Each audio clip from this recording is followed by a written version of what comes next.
कन्या, हे ठाकुर जी,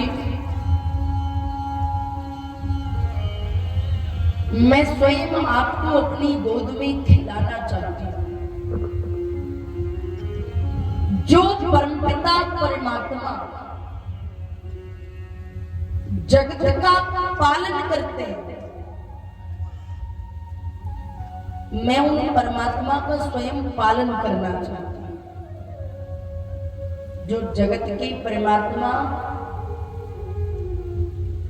सबको भोजन कराते हैं, मैं उन्हें अपना स्तनपान कराना चाहती हूँ।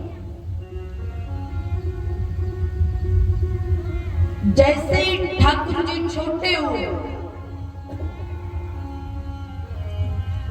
माता देवकी जी ने ठाकुर जी को अपनी गोद में लिया और स्तनपान करा दिया। सुखदेव जी कहते हैं, परीक्षित जी, संसार में लोग कहते हैं कि भगवान से बड़ा कोई नहीं है।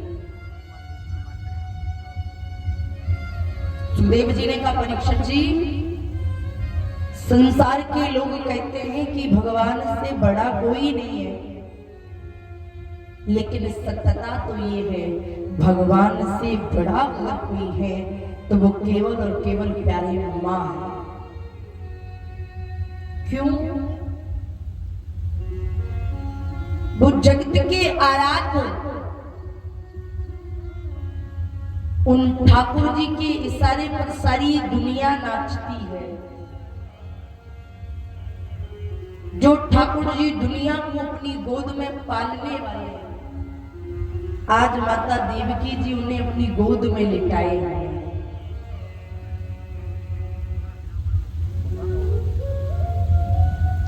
गोदी में शयन किए,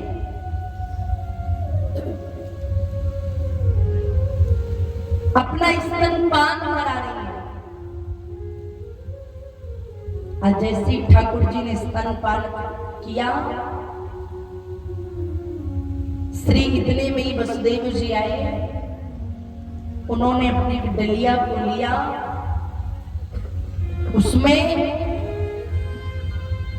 छोटे से ठाकुर जी को रखा और जैसे उस डलिया को सिर पर रखा, शास्त्र कहते हैं, संत कहते हैं कि महाराज वसुदेव जी के हाथों में लगी हथकड़ी और पावन की बेड़ियां खुल गई। आगे कदम बढ़ाया तो 7 दरवाजों पर जो ताले लगे थे वो ताले खुल गए। लेकिन जैसे ही जेल के बाहर आए तो रिमझिम रिमझिम रिमझिम रिमझिम बरसात है रही। इतने में शेषनाग जी आए और वसुदेव जी के पीछे पीछे फन फुला करके चल गए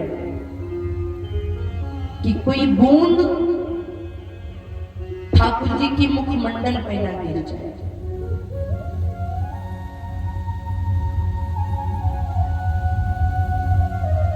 इतना ही नहीं, आज वसुदेव जी जैसे आगे बढ़े तो एक घटना घटी। क्या? हमारे वृंदावन के रसिक संत कहते हैं, क्या? शीश धरे हैं कृष्ण कन्हैया।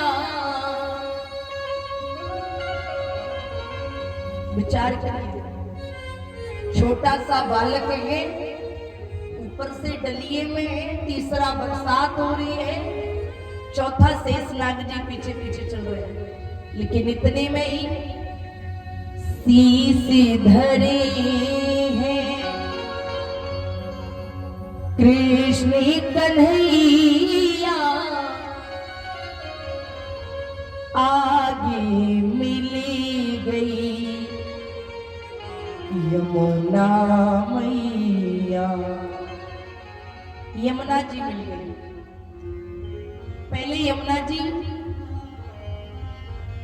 आजकल तो अगर मथुरा से गोकुल जाना है तो कई रास्ते हैं,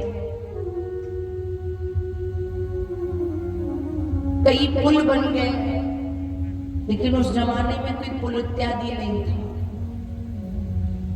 क्यों? क्योंकि यमुना जी के इस तट पर तो मथुरा है और उस तट पर गोकुल जी है। तो परिस्थिति ये है कि उस जमाने में श्री यमुना महारानी को पार करके ही गोकुल जाना।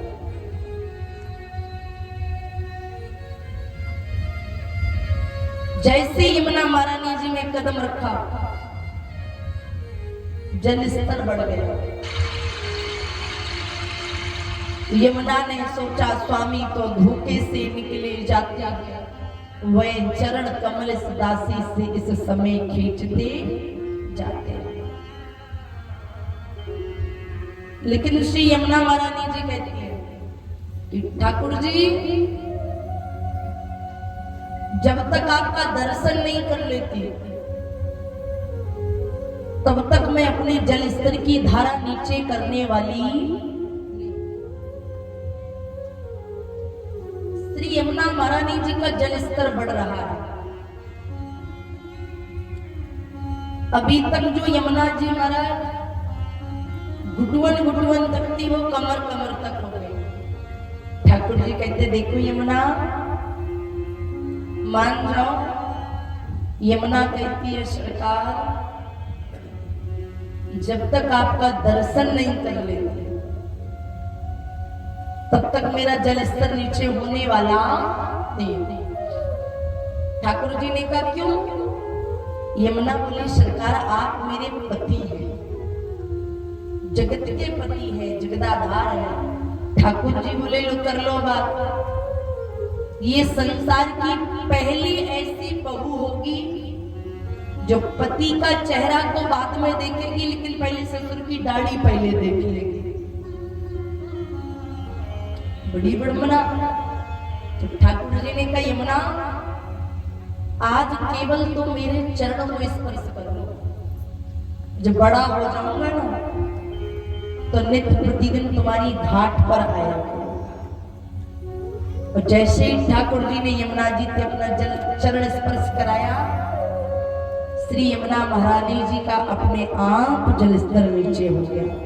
बोली श्री यमुना महारानी की। इतने में श्री वसुदेव जी गोकुल पधारे। गोकुल में ग्वालों के राजा हैं श्री नंद बाबा। इनकी पत्नी है श्री मैया यशोदा जी। ईश्वर की कृपा से, इच्छा से, जिस रात देवकी जी को लाला हुआ है, उसी रात यशोदा मैया को एक लाली हुई। तो नंद बाबा आए, श्री वसुदेव जी आए, अपने लाला को वहां सुलाया, यशोदा जी की लाली को लिया, उस लाली को डलिया में रख करके पुनः मथुरा पहुंचे। जैसे ही वसुदेव जी मथुरा आए, हाथन की हथकड़ी, पाँव में बेड़ियां, जो कि तो महाराज ताले लग गए। और इतना ही नहीं, वो 10,000 सैनिक भी जाग जाए। माता देवकी जी उस कन्या को दूध पिलानी है। जैसे उस कन्या ने रोना शुरू किया, 10,000 सैनिकों को मारा। जैसे एक नवजात शिशु के रोने की आवाज आई, वो 10,000 सैनिक चिल्लाने लगे, महाराज आठवां हो गया।